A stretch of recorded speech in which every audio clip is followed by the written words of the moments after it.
জাতীয় নির্বাচনের মাত্র ৩ দিন আগে চলতি বছরের ৯ ফেব্রুয়ারি যুক্তরাষ্ট্রের সঙ্গে agreement on reciprocal trade ART সই করে বাংলাদেশ। চুক্তির অধীনে বাংলাদেশ থেকে আমদানিকৃত পণ্যের ওপর পাল্টা শুল্ক ৩৭ থেকে কমিয়ে ১৯% করে যুক্তরাষ্ট্র। যদিও কয়েকদিনের মাথায় ২০ ফেব্রুয়ারি সেটি বাতিল করে দেশটির সুপ্রিম কোর্ট। সুপ্রিম কোর্টের রায়ের পর প্রেসিডেন্ট ট্রাম্প প্রথমে ১০% এবং পরে ১৫% শুল্ক আরোপ করেন। সম্প্রতি সেটিও বাতিল করেছে দেশটির আদালত। সেজন্য তাড়াহুড়ো করে অন্তর্বর্তী সরকারের এই চুক্তি করার সমালোচনা করেন বিশেষজ্ঞরা। তারা বলেন, চুক্তির বিষয়টি নির্বাচিত সরকারের হাতে ছেড়ে দেয়া যেত। ৯ ফেব্রুয়ারি এটা স্বাক্ষর করা হলো।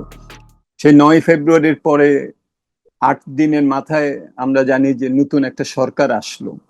তারপরে এটার ৯ ফেব্রুয়ারির ১১ দিনের মাথায় মার্কিন যুক্তরাষ্ট্রের সুপ্রিম কোর্ট এটাকে বাতিল করলো যে প্রেসিডেন্টের এই ক্ষমতা নাই।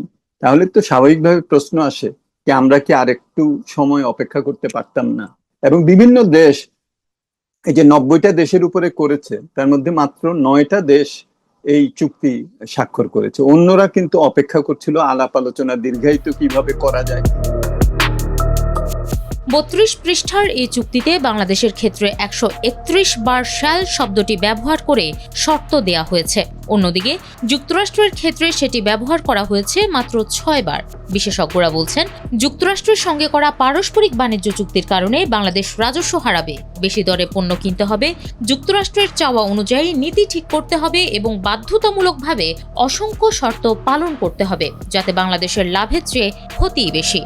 এখানে বিভিন্ন যেসব শর্ত দেয়া আছে, এই আমাদের উপরে অতিরিক্ত একটা শুল্ক আরোপ করা হবে না, সেইটা বলে যদি বুঝতাম যে একটা দ্বিপাক্ষিক বাণিজ্য চুক্তি হচ্ছে, সেই বাণিজ্য চুক্তির আওতায় আমরাও শূন্য শুল্ক দিচ্ছি, তারাও শূন্য শুল্ক দিচ্ছে, এরকম যদি একটা হতো তাহলে কিন্তু এখানে অনেক কিছু মান্যতার একটা বিষয় ছিল। এখানে হলো আমি শূন্য শুল্ক করব, আর আমার বিপরীতে ওখানে ডাবলেরও বেশি শুল্ক আরোপ করবে, এইরকম একটা জোর জবরদস্তিমূলক একটা এখানে চুক্তি। অবশ্যই এটা বেশিরভাগ ক্ষেত্রে এটা যুক্তরাষ্ট্রের পক্ষে, এবং বাংলাদেশের যদি আমি এটার চুক্তির বিভিন্ন ধারাগুলিকে আমি যদি নিকট বিশ্লেষণ করি, তাহলে এটা একেবারেই বাংলাদেশের স্বার্থের বিরুদ্ধে গেছে। যুক্তরাষ্ট্র যেভাবে চেয়েছে মনে হচ্ছে যেন ঠিক ওইভাবেই এটা সাজানো হয়েছে। সেক্ষেত্রে কি হবে এই চুক্তির ভবিষ্যৎ, সে সম্পর্কে কথা বলেছেন প্রধানমন্ত্রীর তথ্য উপদেষ্টা। ১২ মে সচিবালয়ে এক সংবাদ সম্মেলনে তিনি বলেন, যুক্তরাষ্ট্রের সঙ্গে হওয়া বাণিজ্য চুক্তি বাতিল নয়, বরং পর্যালোচনা করবে সরকার। চুক্তি যদি দেখি তাহলে দেখবো এটা বাতিল করার অপশন আছে, মানে ৬০ দিনের নোটিশ দিয়ে বাতিল করে দেওয়া যাবে। এটা হলো ১ নম্বর। ২ নম্বর হচ্ছে চুক্তির মধ্যে আরেকটা কন্ডিশন আছে, দুই দেশ আলোচনার মাধ্যমে চুক্তির বিভিন্ন শর্তের পরিবর্তন করতে পারে।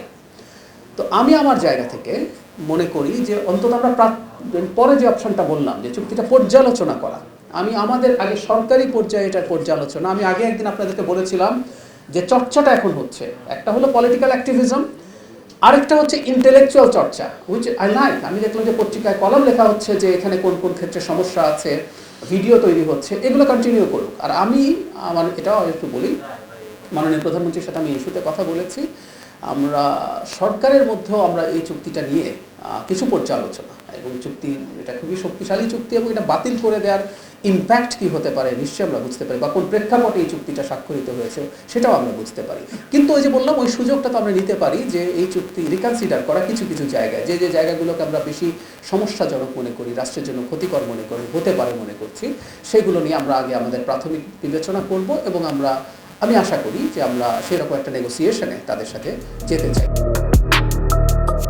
সরকারের এই অবস্থানকে স্বাগত জানিয়েছেন সিপিডির সম্মাননীয় ফেলো অধ্যাপক ডক্টর মোস্তাফিজুর রহমান। তিনি বলেন, খোলামেলা আলোচনার মাধ্যমে চুক্তি পর্যালোচনা করা জরুরি।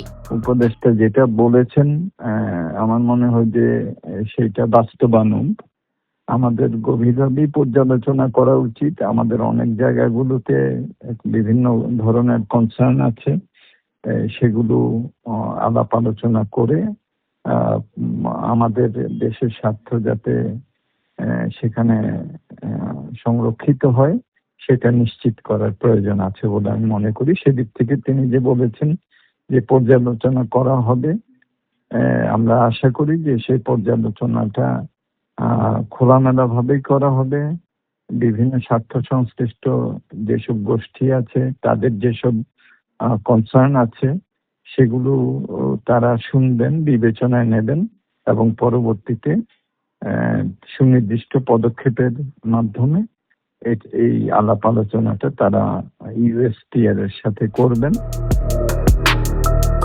এছাড়া চুক্তি পর্যালোচনায় সংসদেও বিস্তারিত আলোচনা হতে পারে বলে মত দেন এই অর্থনীতিবিদ।